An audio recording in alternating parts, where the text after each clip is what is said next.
A woman's body found cut in half on a Los Angeles street in 1947, and the detective who solved it was never believed. January 15, 1947. A mother walking her daughter to school in the Lamert Park neighborhood of Los Angeles made a discovery that would haunt the city for decades.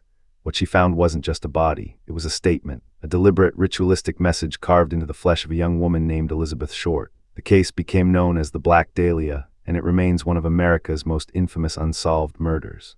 But here's what most people get wrong: the case wasn't unsolved, not entirely. A homicide detective named Harry Hansen developed a credible suspect, a man with motive, opportunity, and a documented history of violence against women. So why wasn't he charged? Why did the trail go cold? That's the question we need to answer. Elizabeth Short was 22 years old when she died. She wasn't a starlet despite what Hollywood mythology claims. She was a waitress, a drifter, a young woman trying to survive in a city that chewed up dreamers and spat them out. But her appearance, pale skin, raven hair, red lips, made her memorable, unforgettable even. She disappeared on January 9th. For 6 days, no one knew where she was. Then on that cold morning, a woman named Betty Bersinger found her in a vacant lot. The body was pale white, exsanguinated, drained of nearly all blood. It had been bisected at the waist with surgical precision. The killer had taken time. He'd posed the remains. He'd wanted her to be found. Within hours, the LAPD received over 1,000 tips. Within a week, the case had attracted international attention. Newspapers ran wild with speculation. Suspects emerged from the woodwork, some genuine leads, most hysteria. The killer's identity seemed to vanish into the fog of conflicting testimony and false confessions. What evidence did investigators actually have? The autopsy revealed something crucial. Elizabeth had been killed elsewhere and moved. The body showed signs of torture. Her face had been slashed from the corners of her mouth toward her ears, a deliberate mutilation meant to obliterate her identity. This wasn't a crime of passion. It was methodical, controlled, the work of someone who'd done this before. Detective Harry Hansen was relentless. He interviewed over 150 suspects. He tracked down every lead, every witness, every piece of physical evidence. And somewhere in that mountain of investigation, he arrived at a name, a man with a history of violence, a man with access to surgical knowledge, a man with no solid alibi. The evidence pointed in one direction, but what stopped the prosecution? The answer lies in the politics of post-war Los Angeles. The LAPD was under scrutiny. The department was recovering from corruption scandals. There were whispers of higher-ups wanting the case closed quietly, without the messiness of a public trial. Whether Hansen's suspect had connections, whether someone powerful wanted the case to remain unsolved, we may never know for certain. What we know is this: no one was ever charged. The case went cold. Decades passed. Suspects died. Witnesses recanted or disappeared, and the Black Dahlia became less a real victim and more a symbol, a dark footnote in Hollywood's glamorous history. But the evidence Hansen collected didn't vanish. It exists. It's documented. So why don't we hear about it?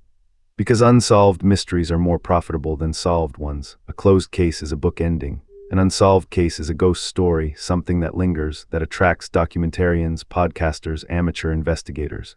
The Black Dahlia's power comes from its ambiguity, and that ambiguity may be deliberate.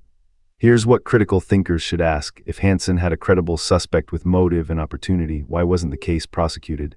Was it lack of physical evidence or lack of will? Was it incompetence or cover-up? These aren't rhetorical questions. They're investigative ones, and the answers matter. The truth, the verifiable truth, is that Elizabeth Short was murdered by someone capable of extreme violence. That someone was investigated. That someone possibly was known. But institutional failure, bureaucratic pressure, or deliberate obstruction kept the case from resolution. Which of these three explains what happened? We may never have absolute proof.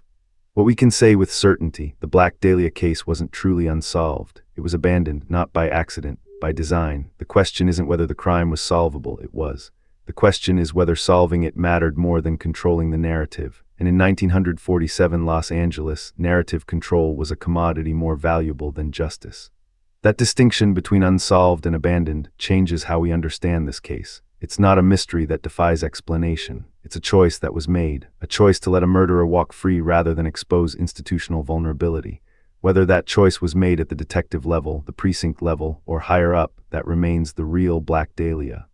The case file still exists, investigators still review it, and every few years someone claims to have solved it: a new suspect, a new theory, a new piece of evidence. Most of these claims don't hold up, but they keep the case alive. They keep Elizabeth Short's name in circulation. That, perhaps, is the only justice that remains available. So here's the core question answered. Was the Black Dahlia murder solved? Likely yes. Was it prosecuted? No. And the distance between those two facts is where the real story lies, not in Hollywood glamour or gothic mystery, but in institutional failure and the cost of choosing silence over truth. What would you have done if you were Detective Hansen, armed with evidence but facing institutional pressure? Would you have leaked the suspect's name? Would you have risked your career for a woman no one in power seemed to care about? These aren't comfortable questions, but they are the ones that separate myth from reality. Subscribe to uncover the cases where the evidence exists but the truth was buried. New deep dives every week.